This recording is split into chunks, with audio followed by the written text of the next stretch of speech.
Guys, तो आप सभी की तैयारी कैसे चल रही है। तो आज हम लोग क्लास 12th का इंडियन इकोनॉमिक डेवलपमेंट का सैंपल पेपर का क्वेश्चन करेंगे। ठीक है, तो सबसे पहले हम लोग 1 मार्क्स के क्वेश्चन कर रहे हैं।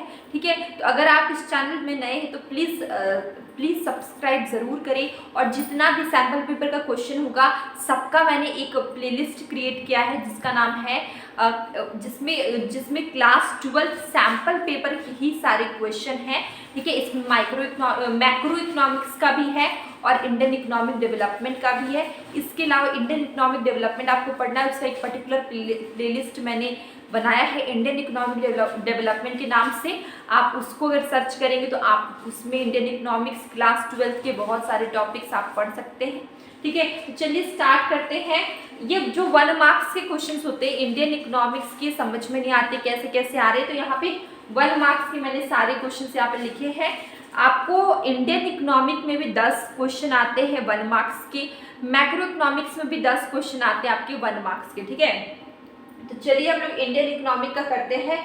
PPP स्टैंड्स फॉर, ठीक है, ये जो PPP है ये है, इसका फुल फॉर्म क्या होता है, परचेजिंग पावर पैरिटी। ठीक है, ये बहुत सिंपल है, इसका आंसर होगा पर डी, परचेजिंग पावर पैरिटी। इसके बाद क्वेश्चन है कि foreign spending on domestic goods and services. ठीक है, फॉरेन स्पेंड करता है, foreign spending on domestic good and services, तो ये आपका क्या होगा, एक्सपोर्ट होगा। ठीक है, फॉरेन स्पेंड कर रहा है डोमेस्टिक गुड्स एंड सर्विस में, तो यहाँ पे क्या फिल होगा, आपको फिल करना है फॉरेन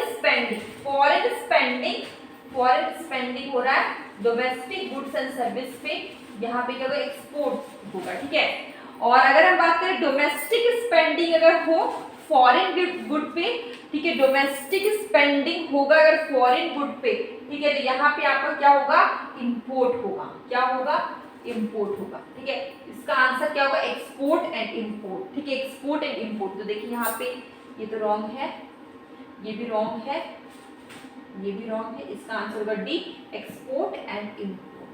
ठीक है, देखिए solar energy can be converted into electricity. ठीक है, सोलर एनर्जी को कन्वर्ट कर सकते इलेक्ट्रिसिटी में with the help of photovoltaic cell. ठीक है, इसको हम लोग, इसका एक और नाम है, इसको हम लोग सोलर सेल भी बोलते हैं। ठीक है, जिसके थ्रू क्या होता है, सोलर एनर्जी को आप कन्वर्ट कर सकते हैं इलेक्ट्रिसिटी में, इसको हम लोग फोटोवोल्टिक सेल और सोलर सेल भी बोलते हैं। ठीक है, तो इसका आंसर होगा C, answer will be C. ठीक है, अब to fill in the blanks, Indian government follow an inward looking trade strategy. ठीक है, ये जो इनवर्ड लुकिंग ट्रेड स्ट्रैटेजी है ये कब कितने से कितने तक था, ये आपका 1990 तक ही था। ठीक है, इनवर्ड लुकिंग ट्रेड स्ट्रैटेजी। ठीक है, तो इसका आंसर होगा 1990, आंसर विल बी 1990। ठीक है, सेल्फ रिलायंस मीन्स अवॉइडिंग, क्या चीज अवॉइड करना है हमें, अगर सेल्फ रिलायंस बनना है हमें इंपोर्ट को अवॉइड करना होगा। ठीक है, जो हम लोग दूसरे कंट्री से बहुत ज़्यादा प्रोडक्ट को इंपोर्ट करते हैं, इंपोर्ट को अवॉइड करना होगा, तब हम लोग सेल्फ रिलायंस बनेंगे। ठीक है, तो इसका आंसर होगा आपका imports, answer will B imports. देखिए अभी हम लोग 3 मार्क्स के 2 क्वेश्चन करने वाले। ठीक है, तो देखिए हमारा क्वेश्चन क्या है कि क्वेश्चन हमारा है डिफाइन वर्कर पॉपुलेशन रेशियो। ठीक है, तो ये 2 क्वेश्चन है, आपको और में आया हुआ था, मतलब दोनों में से किसी एक का आंसर आपको करना है। ठीक है, या तो इसका या तो इसका, लेकिन हम लोग दोनों को करेंगे। ठीक है, तो वर्कर पॉपुलेशन रेशियो क्या है। ठीक है, तो ये जो वर्कर पॉपुलेशन है ये क्या है, worker population is defined as the ratio between total number of worker in a country. ठीक है, ये क्या बताता है, total number of worker in a country and the population in the country. ठीक है, टोटल नंबर ऑफ वर्कर कितने हैं और पॉपुलेशन कितना है। ठीक है, and the population in the country. ठीक है, it is also termed as workforce participation ratio. इसको हम लोग इसके अलावा, ठीक है, वर्कर पॉपुलेशन रेशियो के अलावा इसको हम लोग वर्कफोर्स पार्टिसिपेशन रेशियो भी बोलते हैं, ठीक है। तो देखिए आप क्या बता रहा है, वर्कर पॉपुलेशन रेशियो, इसको मैंने 3 मार्क्स में बहुत बड़ा नहीं लिखा, आपको भी 3 मार्क्स में ज्यादा बड़ा नहीं लिखना है। तो ये क्या, वर्कर पॉपुलेशन, ये डिफाइंड एज द रेशियो, एक ऐसा रेशियो है जहाँ पे total number of worker in a country, किसी भी कंट्री का टोटल नंबर ऑफ वर्कर, इसके अलावा जो वहाँ पे जितना पॉपुलेशन है दोनों का रेशियो होता है, और इसको हम लोग वर्कफोर्स पार्टिसिपेशन रेशियो भी बोलते हैं, इसको वर्कर पॉपुलेशन रेशियो बोलते हैं। इसका मैंने एक छोटा सा फॉर्मूला जो कि आपके डेफिनेशन से ही बना था, इसको मैंने यहाँ पे लिखा है। मैंने क्या लिखा है, इसका छोटा सा formula, workforce population ratio is equal to total number of worker, ठीक है। इसमें देखिए टोटल पॉपुलेशन है, नीचे में डिवाइड टोटल पॉपुलेशन मल्टीप्लाई में 100, ठीक है। तो ये आपका वर्कर पॉपुलेशन रेशियो का एक छोटा सा फॉर्मूला बना है, ठीक है, जो कि रेशियो है टोटल नंबर ऑफ वर्कर और टोटल पॉपुलेशन का मल्टीप्लाई में 100, ठीक है। ये क्वेश्चन आपका हो गया 3 मार्क्स में, इतना काफी है। अब हम लोग यहाँ पे इसका दूसरा क्वेश्चन आते हैं। आपका क्वेश्चन क्या है, व्हाट इज अनएम्प्लॉयमेंट, ठीक है, बेरोजगारी क्या है, इंडियन इकोनॉमिक्स में हम लोग हमेशा पढ़ते हैं। And what are the most common types of unemployment found in India. आपको बताना है अनएम्प्लॉयमेंट क्या है, उसका डेफिनेशन। इसके बाद आपको बताना है कि बहुत ऐसा कौन सा अनएम्प्लॉयमेंट है जो कि इंडिया में बहुत कॉमन है, ठीक है। तो हम लोग सबको जानते हैं इंडिया में के जो लोग होते हैं वो एग्रीकल्चर पे डिपेंड करते हैं, ठीक है।